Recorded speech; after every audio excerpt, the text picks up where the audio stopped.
সবাই কেমন আছো? আশা করি সবাই ভালো আছো। তা আমি আজ বাজে 1:30 একদম চান টান করে চলে এসেছি। এবার যাবো উপরে পুজো করতে। আজকে সকাল থেকে কিন্তু ব্লগ শুরু করার হয়নি, এই এখন ব্লগ শুরু করলাম। যে দীপা এসছে, কেন দীপা না আসলে উপরে পুজো করতে যাওয়া যায় না। দীপা এবার ঢুকলো, এবার ঘরটারও মুছবে, এবার আমিও যাবো পুজো করতে। আগে হাত ধুয়ে ভাতটাই করিস তো। তো চলো, আমার ব্লগ আজকে আমি এখান থেকেই শুরু করলাম। আমার সঙ্গে থাকো আর ব্লগটা দেখতে থাকো। তো চলো এখন যাই উপরের ঘরে, পুজোটা আগে করে নিই। চলে এসেছি ঠাকুর ঘরে, এবার পুজোটা করব। এই যে, আর দেখো না, আকাশ একদম মেঘলা মেঘলা করে রয়েছে, বিচ্ছিরি ওয়েদার। একটু আগে বৃষ্টি হলো, মানে আকাশ একদম মেঘলা আছে। খেয়ে দিয়ে চলে এসেছি ঘরে, আর দেখো আবার কিরকম রোদ উঠে গেল, জানো তো। একটু আগেই পড়ছিল বৃষ্টি, উঠে গেল রোদ। এখনও দীপার কাজ হয়নি, দীপা এখনও একটুখানি বাকি আছে কাজ করতে। 2:45 বাজে, 3টের আগে ওর কাজ কিছুতেই শেষ হবে না। যাই হোক, চলো কাজ টাজ করে গেলে তারপরে আমি সব চাবি টাবি দেবো, তারপরে শোয়া টোয়ার, তারপরে একটুখানি শোবো। মানে ও চলে গেলে তারপরে একটুখানি গিয়ে শুই আর কি। দুবেলা আমি ঘুমাই না, দুবেলা ঘুমালে আবার রাতে ঘুমাতে কষ্ট হয়ে যায়। আর কি ঘুমাবো, এই তো শুতে শুতে 3:30, তারপরে আবার 5:30টার সময় উঠবো, আবার চা পা করবো। যাই হোক, ওইটুকু সময় রেস্ট নিলেই হয়ে যায়, আর তার বেশি দরকার পড়ে না। আর দুবেলা ঘুমাতে আমার ইচ্ছাও করে না, একদমই ইচ্ছা করে না দুবেলা ঘুমাই। এখন বেশ চচ্চড়ে রোদ উঠে গেল একদম।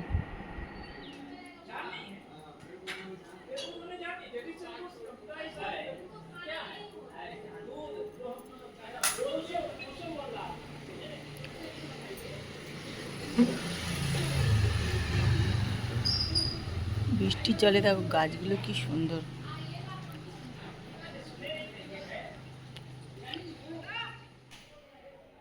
এখন যাবো হচ্ছে, জানো তো, একটু ইস্ত্রির দোকান।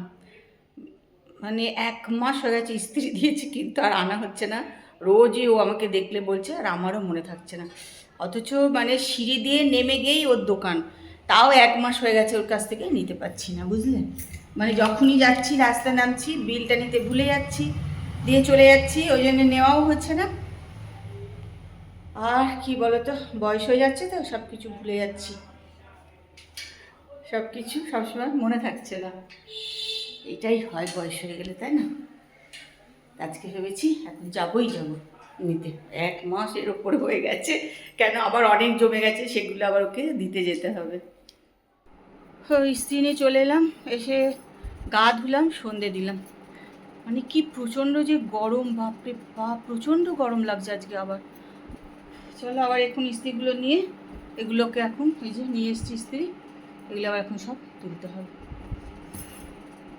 আর অনেক দিন ওদের দোকানে রেখে দিয়েছি না, আর মানে ঘোচা মোচা কলারের ইস্ত্রি সব একদম যাচ্ছে তাই অবস্থা করে রেখে দেয়। এক একটা ইস্ত্রির ওপর এক একটা বসি বসি সব করে রেখে দেয়। আর অনেক দিন হয়ে গেলেই ব্যাস, দেখে মনে হয় না যে সেটাকে ওরা আর ইস্ত্রি করেছে। এই দেখো না, এই ইস্ত্রি দেখো কী যে করে রেখেছে, এটা দেখে মনে হচ্ছে যে ও ইস্ত্রি করেছে। অবস্থা দেখো, এটা নোংরাও হয়ে যায় দোকানে পড়ে থাকলে, কেমন যেন একটা হয়ে যায় দোকানে থাকলে। চলো, আর রাস্তার উপরে দোকান তো প্রচুর ধুলো হয়ে যায়, আসলে ওদেরও দোষ নেই। চলো চলে এলাম রান্নাঘর, এখন কিন্তু 9টা বেজে গেছে। যাই হোক, একটুখানি বসিয়েছি চা, এই যে। তারপর একটু চা খাবার, চা বসিয়ে দিলাম। আর আমি একটু তরকারি করব, এখানে বাঁধাকপি একটু আর আলু কেটে রাখলাম, এটা করব একটু তরকারি। তবে বাঁধাকপি যেরকম করে সেরকম করে না, একদম সিম্পল করেই করব।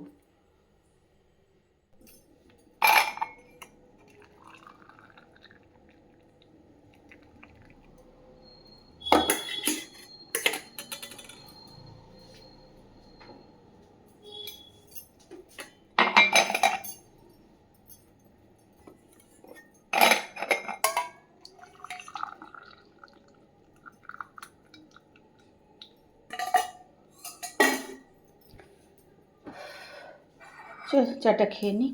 তো তেল দিয়েছি, তেলের মধ্যে দিয়েছি 5 ফোড়ন। তেল এখন একটু কম দিয়েছি, কেননা নামানোর আগে একটুখানি তেল দেবো এটাতে। এবার এর মধ্যে দিয়ে দিলাম আলুগুলো।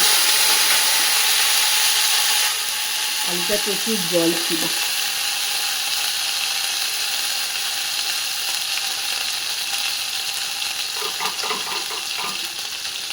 এবার বাঁধাকপিটাও দিয়ে দিলাম কতগুলো লঙ্কা।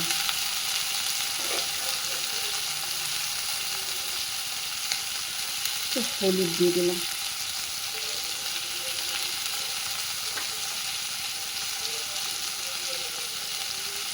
আর নুন।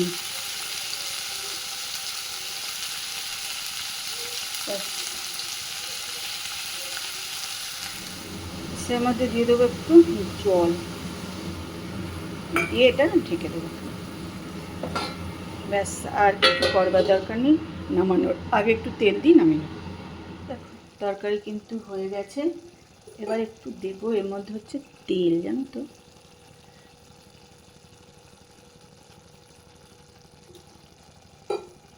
কাঁচা একটু তেল দিয়ে দিলাম।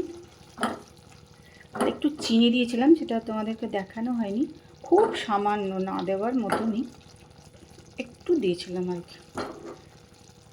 রুটি দিয়ে খাবার তরকারি তো একটুখানি মিষ্টি জিনিস দিলে ভালো লাগে খেতে। তো চলো, হয়ে গেছে, হয়তো গ্যাসটা বন্ধ করে দেবো।